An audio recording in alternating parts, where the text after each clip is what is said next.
আজকে আমাদের রান্না হয়েছে ডিম ডিম দিয়ে আলু দিয়ে রান্না করেছি।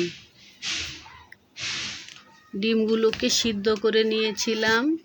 তারপরে ডিমগুলো এই সাইড ওই সাইড দুই সাইড ভালো করে নেড়ে চেড়ে ভেজে নিচ্ছি।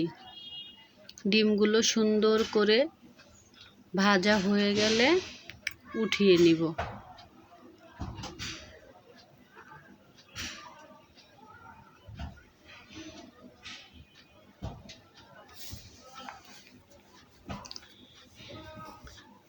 যেটা ভাজা হয়ে গেছে ওটাকে এখন আমি উঠিয়ে নিব।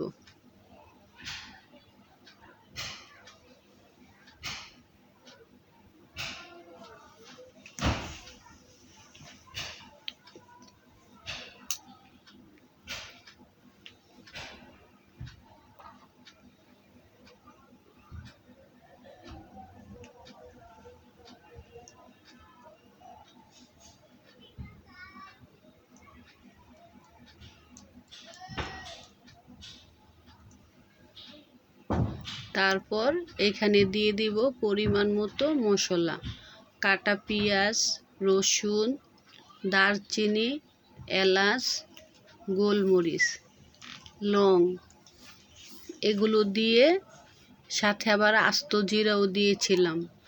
এগুলো দিয়ে ভালো করে তেলটাকে পেঁয়াজগুলোকে এখন ভেজে নিব। পেঁয়াজটা দিয়ে আমার ভাজা হয়ে যাবে। এই যে যখন আমার এরকম ভাজা হবে তখন এইখানে আমি ঢেলে দিব আলু। তাহলে কি হবে, এই যে মশলার পেঁয়াজ ভাজা হয়েছে, এটা সুন্দর একটা গ্রান চলে আসছে। এখন আমি এখানে আলুটা দিয়ে দিব। আবার তেজপাতা দিতে ভুলে গিয়েছিলাম, এই যে একটা তেজপাতা ছিঁড়ে দিয়েছি। এখন আলুগুলো দিয়ে সুন্দর করে তেলে ভেজে নিব। সুন্দর করে নেড়ে চেড়ে এই আলুগুলো ভেজে নিব। এই যে এই তরকারিটা, এটা কিন্তু একটা স্বাদ। কারণ দেখেন, আজকে আমি আলুগুলো মশলার সাথে ভাজতেছি। আপনাদেরকে তো আমি অনেক সময় দেখাই শুধু তেলের মধ্যে আমি আলুগুলো ভাজি। আজকে পেঁয়াজ মশলার সাথে আলুগুলো ভেজে নিচ্ছি। তারপরে আলুগুলো হালকা ভাজা হয়ে আসলে এখানে দিয়ে দিব পরিমাণ মতো মশলা। তা আবারও আমি এগুলো নেড়ে চেড়ে একটু ভেজে নিব। 1 মিনিট ভেজে নিব। মশলাটা আলুর সাথে মিলাতেই দেখবেন আলুটা সুন্দর ভাজা ভাজা হবে, মশলাটাও একটু ভাজা ভাজা হবে, সুন্দর গ্রান হবে। এই যে এরকম কালার হয়ে আসছে। তারপরে এখানে মশলাটা কষানোর জন্য অল্প সামান্য পরিমাণে পানি দিব, শুধু মশলাটাকে কষানোর জন্য। আলু তো আমার তেলেই ভাজা হচ্ছে, তো মশলাটা যদি পানি না দিয়ে কী হবে, আমার পুড়ে যাবে। তারপর সামান্য পানি দিলাম, এতে মশলাটা আমার সুন্দর কষানো হয়ে যাবে। যখন মশলাটা কষানো হয়ে যাবে দেখবেন সুন্দর এখানে উপরে তেল উঠা ভাব চলে আসছে। তাহলে আপনার মশলাটা কষানো হয়ে গেল। এই যে একটা কত সুন্দর তেল উঠা ভাব চলে আসছে। তারপর এখানে পরিমাণ মতো পানি মিলিয়ে দিব। যে এখানে এখন দিয়ে দিব পরিমাণ মতো পানি।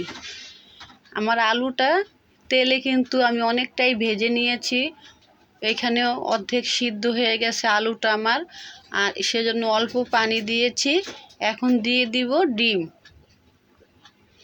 ডিমগুলো দিয়ে নেড়ে চেড়ে যখন আমার আলুটা পুরো সিদ্ধ হয়ে যাবে তখন এটাকে নামিয়ে ফেলবো। এই তরকারিটা একটা অন্যরকম স্বাদ। অল্প মশলায় কি করে একদম সহজভাবে রান্না করা যায় আমি আপনাদেরকে দৈনিক এইটাই দেখাই। দেখেন আমার তরকারির কালারটা কত সুন্দর, তেলগুলো কিভাবে উপরে চলে আসছে। এই তরকারিটা অনেক মজা, বাসায় ট্রাই করবেন, আশা করি ভালো লাগবে। এইটা আবার দেখাবো কই মাছের তরকারি, তেলাপিয়া মাছের তরকারি।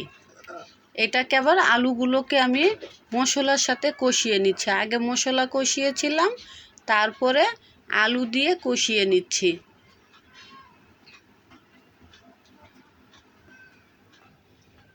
আলুটা কষানো হয়ে গেলে যখন একটু সুন্দর তেল উঠা ভাব চলে আসবে, আলুটা কষানো হয়ে গেছে, এখানে আমি পরিমাণ মতো দিয়ে দিব পানি। পানি দিয়ে কিছুটা নাড়াচাড়া করব। তারপরে দেখেন এই যে পানি দিয়েছি, কি সুন্দর তরকারির কালার। মশলাও কষানো হয়ে গেল, আমার আলুটাও কষানো হয়ে গেল। এই যে উপর থেকে দিয়ে দিলাম আমার তেলাপুয়া মাছ। তেলাপুয়া মাছগুলো আমি আগেই ভেজে রেখেছিলাম, আপনাদেরকে দেখাই নাই। আমার দুইটা রেসিপি যদি আপনাদের ভালো লাগে অবশ্যই বাসায় ট্রাই করবেন। আর আমার রান্নাগুলো আপনারা বাসায় ট্রাই করবেন, একদিন খেয়ে দেখবেন, কমেন্টে জানাবেন আমি অল্প মশলায় আপনাদেরকে কীরকম রান্না করে খাওয়াই। আল্লাহ হাফেজ।